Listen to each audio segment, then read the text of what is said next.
What's up, everybody?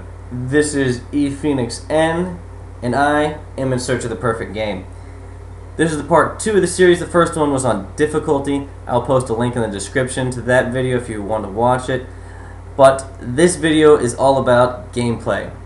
Just to clarify, this is single-player campaign games only. This excludes multiplayer unless it's something like co-op. And let us go in search of the perfect game. So, obviously, gameplay is very impactful for the success or the failure of a game. I'd say it's actually one of the most important aspects of the game. So, let us take a look at games that succeed, that fail, and maybe we can figure out what makes a game ultimately a great game. Now, since I'm going through a lot of genres, from first-person shooters to action games to platforming games to RPG games and things like that, really, it's not about a specific mechanic per se. It's more about how gameplay influences certain game types and whether they succeed or fail. First, I will say, first one that comes to mind, just because I bought the game a couple days ago, of an absolute fail as far as I'm concerned with the gameplay mechanic, and it's all a matter of the controller scheme within the game. Now, and this is specifically for FPS, it's mostly all controller schemes that break a game or make it work exceptionally well. Now, Killzone, the reason why, for me anyway, it fails, and for me it will never live up to games like Call of Duty or Halo, is, again, simply the controller scheme. The controller scheme, you have like to zoom, instead of like the left trigger, it's the right analog stick, you press it down. And you don't have any, it's not like Halo where you pretty much already aimed anyway, and you can just shoot, and you don't have to really aim at all if you don't want to. Where this game you have to aim, but what it does is, to aim, you have to push down the stick, which is something you can't move, and it doesn't allow much fluidity in the gameplay, and it's definitely not intuitive. It breaks away from all the other first-person shooters that work, such as Halo or such as Call of Duty, and what that does is end up just ruining the damn game, because it takes you out of the game. It's frustrating, and a lot of gameplay I find is about intuition. That you should almost intuitively know the controls of a game, and you should pretty much feel like your actions aren't, I'm hitting buttons on the controller, but I'm just doing something. I think Call of Duty, again, is one of the best as far as first-person shooters ever made as far as that goes. When you're playing that game, you don't have to think, I need to shoot, or I need to throw a grenade, or I need to aim. It's intuitive, it's simple, it's easy, it works well with how your hand's configured, and it keeps the game moving at a quick pace. Again, Killzone 2, and even Killzone 1, the way it sets up how you aim down sights does a poor job of it, and it brings you out of the game, and it takes you away from the action of the game, and so it basically makes the game less thrilling and less fun because of it, and essentially because of that, a hell of a lot more frustrating than it needs to be. Even on the easier difficulties, it's considerably more difficult than it needs to be because of the shitty controller scheme on it. So that's one of the things to look at, definitely. Also, its cover system's very bad. It's not easy to use. It's not like Gears of War where you can just pop out of cover and shoot right away. It makes it difficult, and that's again part of the problem with the aim down sights. Anyway, that's kind of my take on FPS games. That those games especially should be intuitive, and you should almost not think, you should feel immersed in the game. And when the controller scheme is off, you are not immersed, and the game fails. And especially for a first-person shooter game, that's the type of game where you need a perfect controller scheme, because the actual shooter aspect of the game is the most important. So, again, that's why Killzone 2 and Killzone 3, if it has the same controller scheme, will never be as good of a game or successful as other games like Call of Duty. Alright, so let's get on the next genre. There are genres that do specifically great job with gameplay because they understand how important gameplay is to their specific genre. Such games as action platforming games, or action games, or just platforming games. Anything from Limbo, which has a very simple, easy platforming style, but it still works very well. That does it very well. As well, you get games like Darksiders or God of War series that the mechanics of it are very good, they're very successful, they're not frustrating, they're not difficult to use. Where on the other hand, games like Devil May Cry, I find those games considerably more difficult because I just find that the way the gameplay mechanics are set up makes it more frustrating than necessary.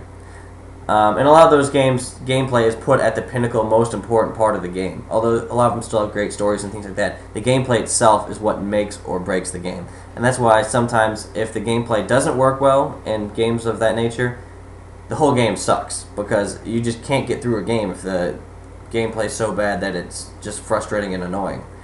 Alright, moving on, we have RPG games. Now this one is hit and miss on it, because RPG is a lot about depth, and that's one of the great things in it. In certain games like Fallout series, the Fallout series, it doesn't... gameplay is not that important.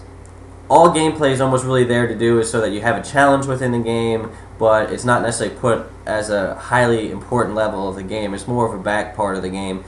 And I find with RPGs, that's not that big of a deal, and that's okay, because that's not really the most important part of an RPG game.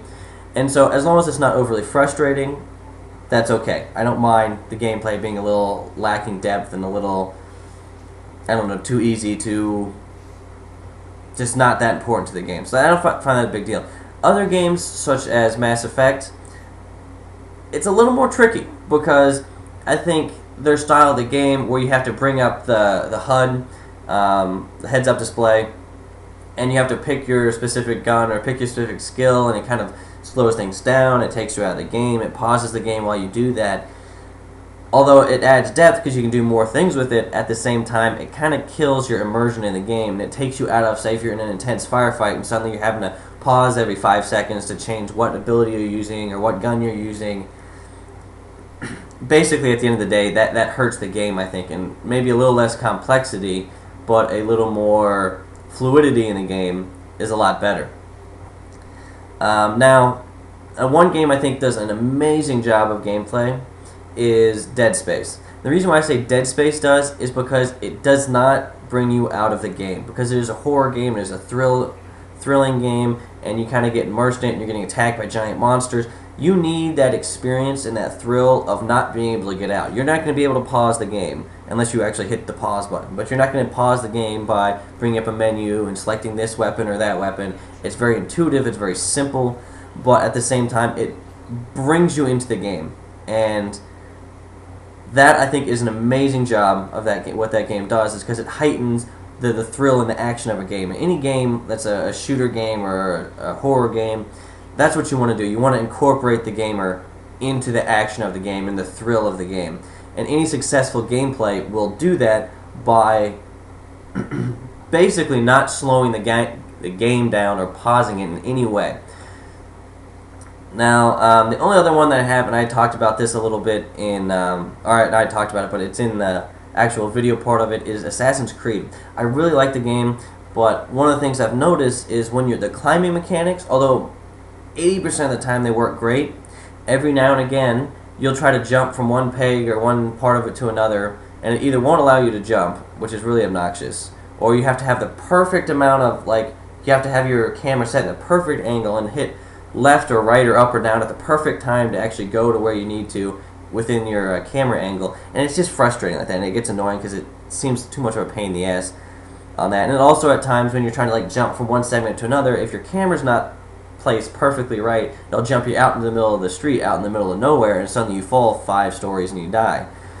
So that's really frustrating, and I think games like that, although it doesn't make the game fail, it can make the game frustrating, and it can, again, although the climbing mechanics of the game necessarily aren't the action of the game, it's still you don't want to spend a lot of time just getting your camera angle set up right so you can make sure that you can jump to the left or jump up or whatever, and so that's annoying.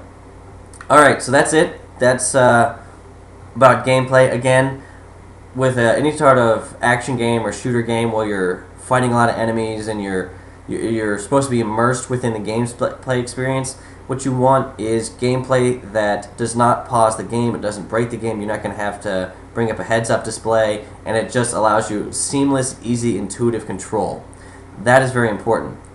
And again, otherwise, some RPGs, I think it's okay if it's not amazing gameplay as long as it's not frustrating. I think a lot of this series is talking about how games can be frustrating. I was talking this a lot about the difficulty. It should be difficult, but it should be challenging. It should be difficult, it should be challenging, but it shouldn't be frustrating. And that's a hard line to balance sometimes. But anyway, again, that is my take on gameplay. I hope I see you guys with the next vid. Peace out. See y'all later.